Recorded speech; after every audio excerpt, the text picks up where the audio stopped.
Southern-style comforts in San Francisco. It's one of those places where you just feel at home. Seasonal Cal-Mex fusion in Albany. The blueberry pancakes, huge. Huge. And wood-fired favorites in San Mateo. I kind of went a little exotic with my... Just ahead on Check Please Bay Area. Oh, look at this. I'm never going to have anything more delicious.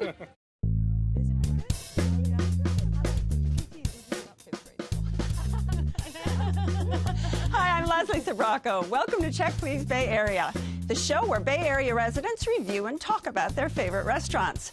Now, we have 3 guests, and each one recommends one of their favorite spots, and the other 2 go check them out to see what they think. Joining me at the Check Please table today are culture curator, JG, HR manager, Vanessa Guerra, and graphic designer and illustrator, Christy Ramirez. Welcome, everyone. Hi, Leslie. Thank you. Let's kick things off with Christy's go-to brunch spot, offering a blend of both California and Latin specialties, fresh mimosas, and a sunny patio to soak it all in. It's the perfect place when this mom of 2 under 2 needs her own timeout. Located in Albany's Solano Avenue district, it's Brezo.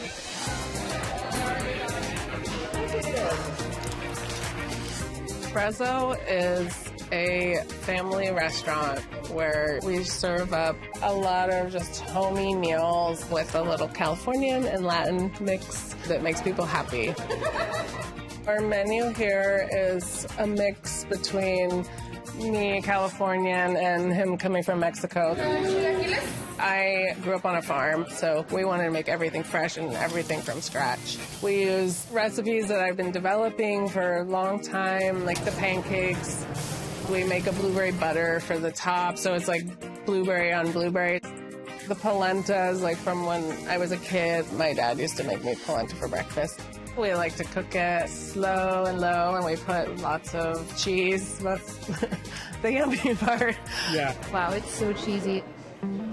On the Latin side, we have gordita, the sopes, chilaquiles, that's more Mexico City.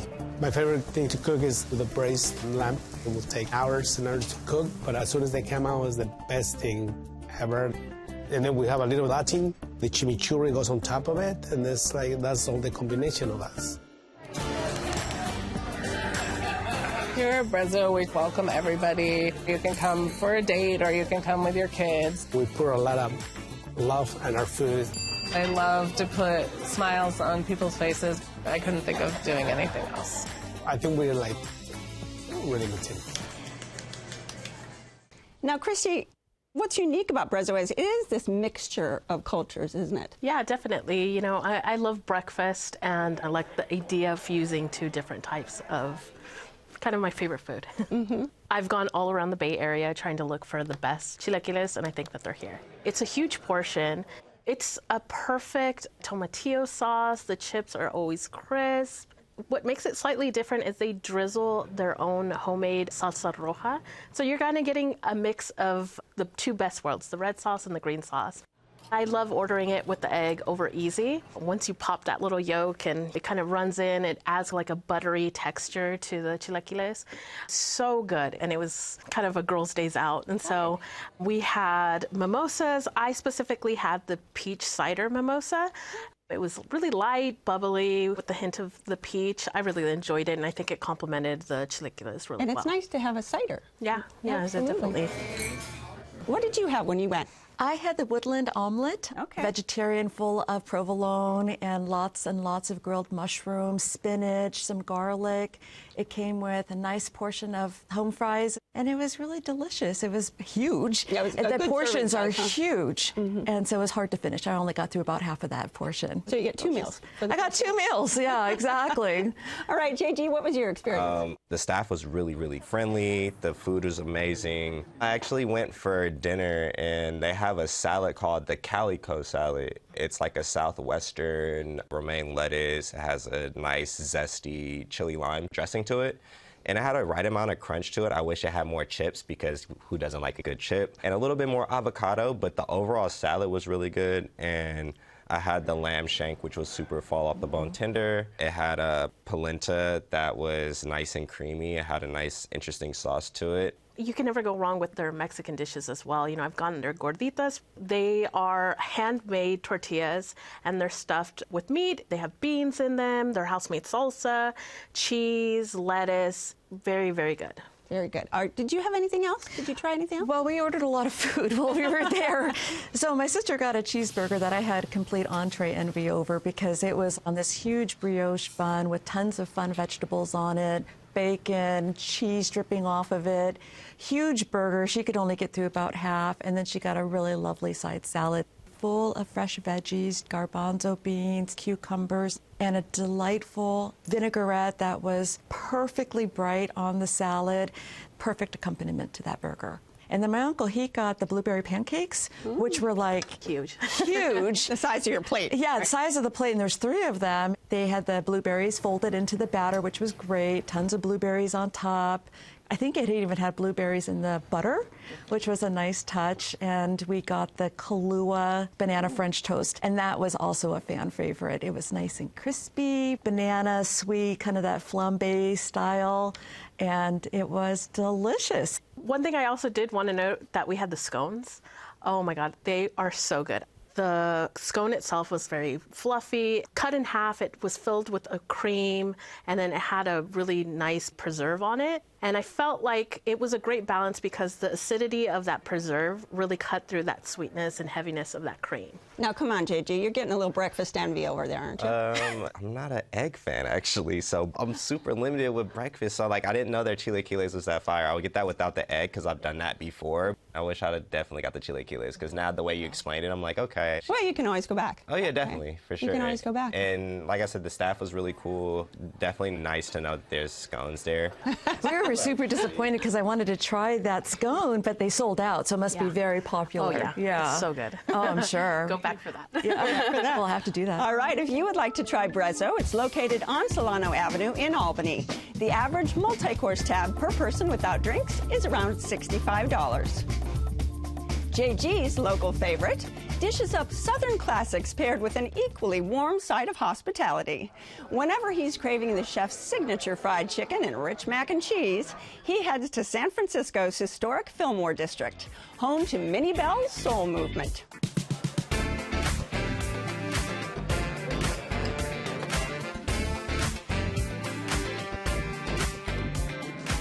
Soul food can be any type of cuisine. It's just what resonates to people in their spirit and in their souls. It's comfort food, you know, so I want people to feel that comfort when they're eating it. Minnie is my great aunt, and Lily Bell was my grandmother. Everything is food that I learned to cook from them with just little twists and spins that I learned over the years.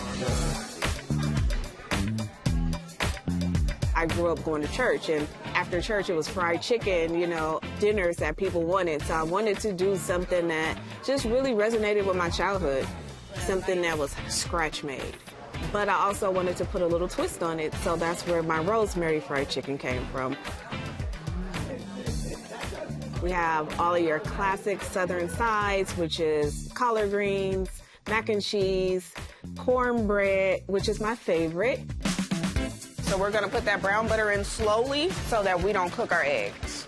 The brown butter in our cornbread just adds another layer of flavor that really has people thinking, what is this? Like, what's in this cornbread? I hear people say, I don't even like cornbread, but this is some good cornbread. The Fillmore is the neighborhood that I was born and raised in. My great Aunt Minnie and my grandmother, when they migrated here, they saw a different Fillmore. The fact that I am able to open up this Black-owned restaurant in a historic Black-owned neighborhood, to be here and represent that bygone era is just so important. When people come in here and they tell me how proud they are, how they have a space that feels like home to them, it makes me feel good that I'm able to do that. I'm here, I'm home. I appreciate everybody. Thank you.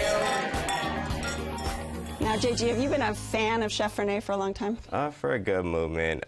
She was actually in Emeryville prior to at the public market. That's kind of like where I found it randomly one day.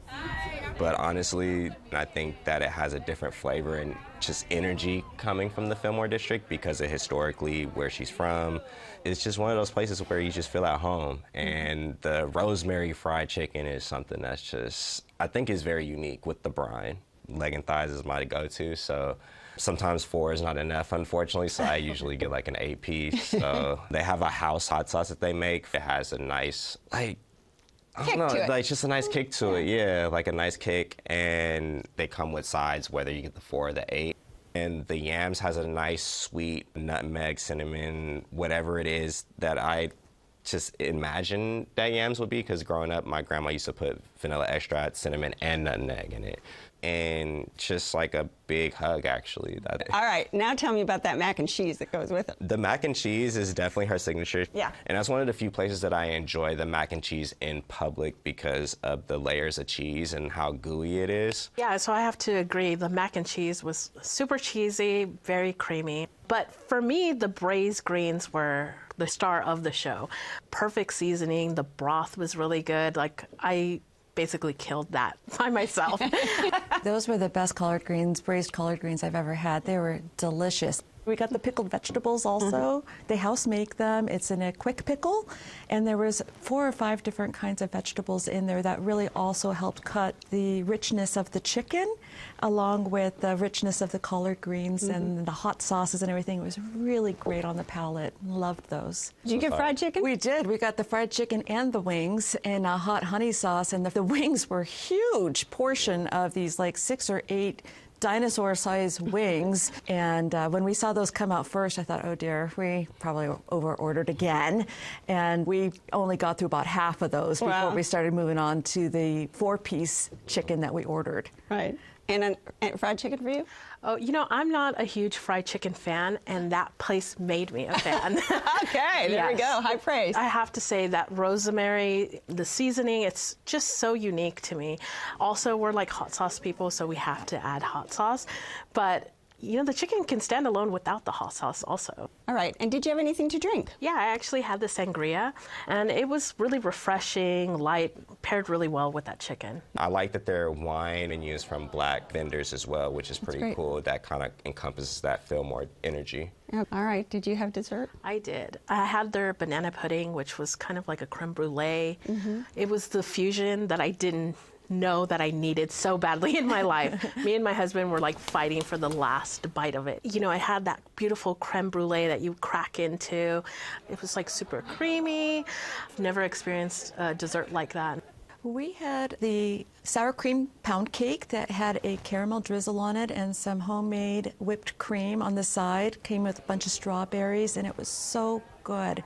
It wasn't too sweet, it wasn't too dense. It was perfect, and kind of had to hide it at the very, very back of my fridge when I got home so nobody else would gobble it down later that night but me. So delicious, highly recommend no calories that. Either. 0 calories. I don't know if you guys got the cornbread. Yes, the cornbread is But great. the honey butter cornbread is definitely where it's at too. I'm not a big dessert fan personally, so I usually opt out of desserts. Well, you got cornbread and yams. I got yams. I think I got enough sugar for the day. And the vibe there to me is what you think of the Harlem of the West would be.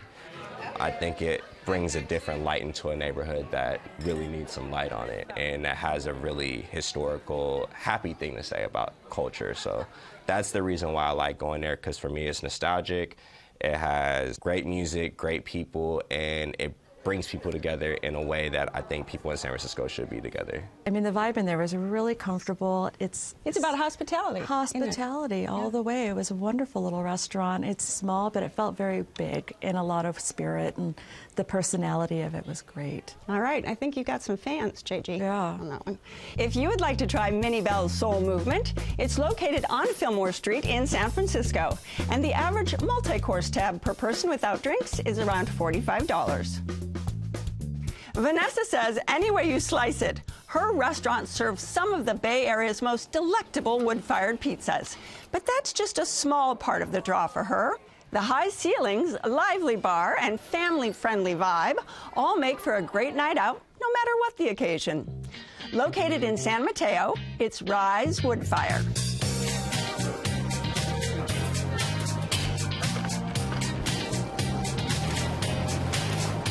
The cuisine at Rise Woodfire is Italian-American comfort food as well as American comfort food.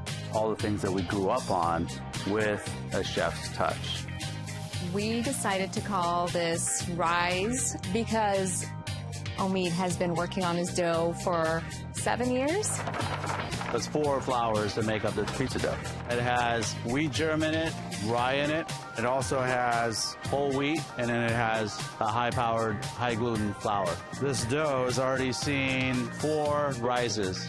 The 5th rise is when it goes in the oven, and then that's the final rise.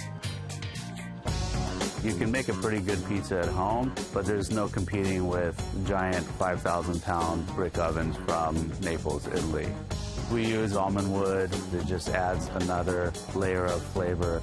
This is our prosciutto slicer. It is actually hand cranked.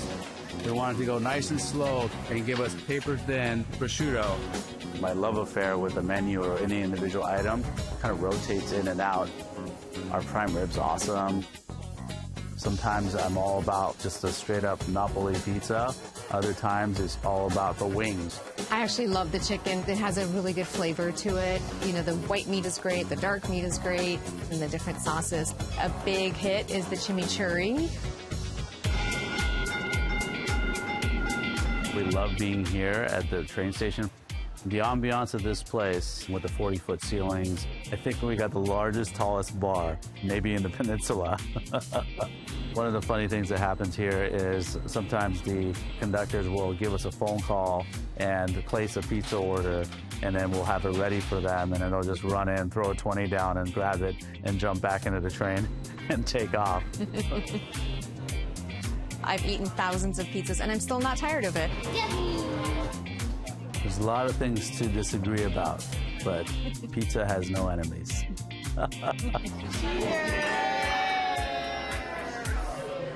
Now, Vanessa, they do a very large menu here, don't they? They do. Pretty eclectic menu. And is that one of the reasons you love it so much? I do. My daughter's a vegan, my son's a full carnivore, and there's something on the menu for all of us there. We always start with the prosciutto and arugula pizza. Their crust is nice and chewy, and especially love the delicate slicing on the prosciutto. I love the meatballs. The meatballs are absolutely delicious. They're soft. They're in a very savory, robust meat sauce. It comes with a very delicate crostini. It's a perfect accompaniment to the richness of the meatballs. I actually started also with the meatballs, and I have to say that I loved them. I feel like that tomato sauce was what made that meatball. Good? It's so good. You can just scoop up that sauce, and the meatballs are perfectly seasoned. Unfortunately, I didn't have the best meatball experience. Oh, no. The bread was nice and warm, but the meatballs was kind of lukewarm, kind of cold. Oh, dear. And I know that's something that's fixable, and I did get pizza. I actually went with the back rib and arugula pizza. The white sauce was really good. The beef rib was super tender. The crust was nice and chewy, and it's actually a good shareable pizza for like 2 people. And do you wash that down with anything? I actually had a mezcal club soda because that's usually my default cocktail. Their mezcal was a really good well. 2 limes, that's like my Sprite, a spicy Sprite. That's kind of what I rock with. I actually had the lovely locomotive. I thought it was great. It's a gin-based drink with a peach puree.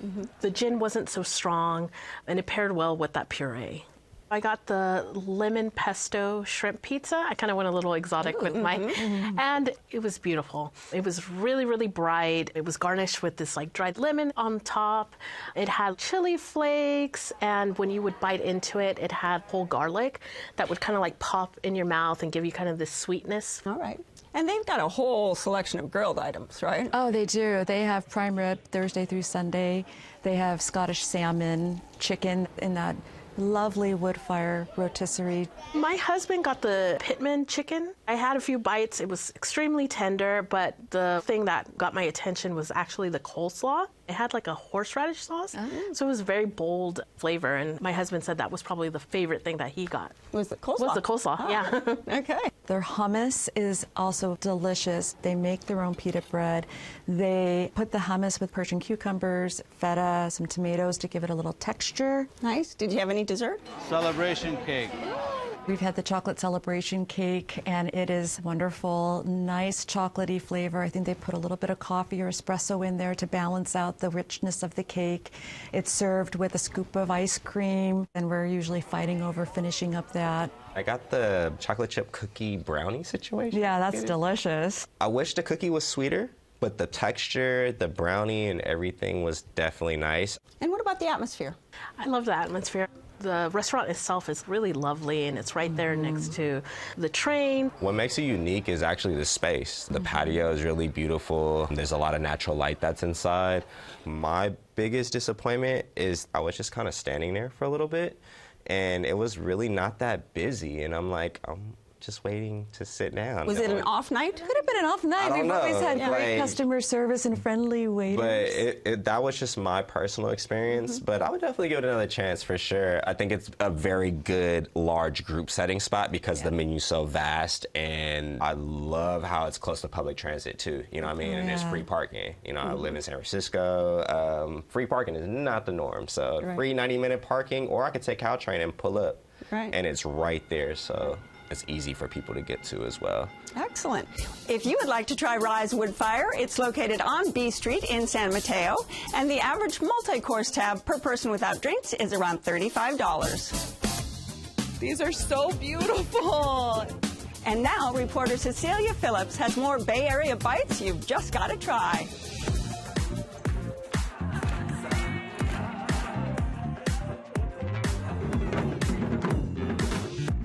So we're here in San Jose at the Japantown Farmers Market, and the Obon Festival is happening.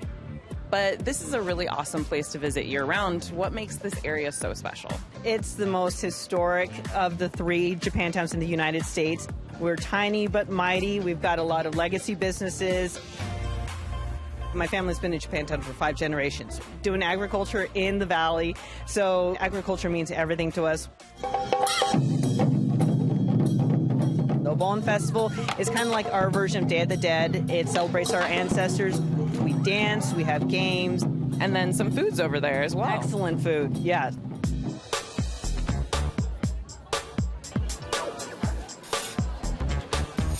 And mogu means like num num in English, like a chowing down sound. Like yum yum. Yum yum. Okay. Yes. So then I'm hoping that your food is yum yum, right? Very yum yum. Okay. We do make a beef curry sando, which is Wagyu beef with curry sauce that I make. A little bit of potato, one with the cheddar cheese, one with red cabbage pickle. Whoa. Delicious. Mogu mogu. Yum yum. So you've been doing the Obon and doing tempura for 20 years. Close to 30 years now. Oh my gosh. Hot, fresh, fried food. That's what we're talking about. And it is not cool here in San Jose. No, but we keep it cool. We got the good music going. We got the good refreshments. Yeah, we're good. So today what we're cooking is the tempura. Onions, we got green beans, we got zucchini, some yams, and 1 shrimp on top. And then there's your dipping sauce. Cheers. Cheers it. Top. So it's light, airy, not too heavy, not oily. Yep. It's delicious. So we're at the Obon Festival, and it's all about remembering ancestors. Do you have anything that comes to your mind when you think of like ancestral dishes, family history? It'd be our guava cake. My grandparents own Aki's Bakery in Japantown, and they were here for many years. So we brought our guava cake, and this is what Aki's Bakery is known for, and we do the same thing just with a little twist. Ooh, look at this. The cake is so light. I'm never gonna have anything more delicious. This is imagawa yaki, a Japanese pancake sandwich with red bean paste in the middle. So this is a very traditional dish. Is it a dessert? Is it like a breakfast? Is it a snack? I've had it at all times of the day, but we'll call it a dessert just because of how sweet it is. These smell so good. These are hot. They are. They're good. Cheers. Oh my gosh, it's so good. Fluffy. It's so fluffy. And the red bean paste has only a little bit of sweetness. It's actually pretty savory. Yeah. Half dessert, half you can have anytime. Yeah, I want these all the time, actually.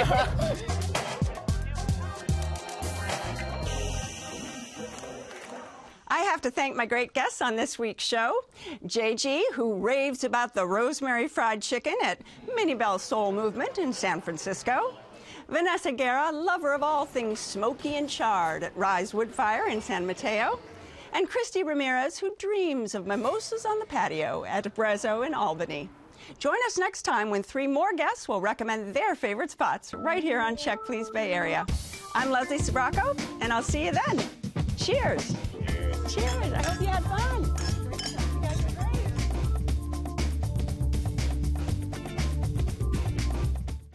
Check Please Bay Area is made possible by the members of KQED and by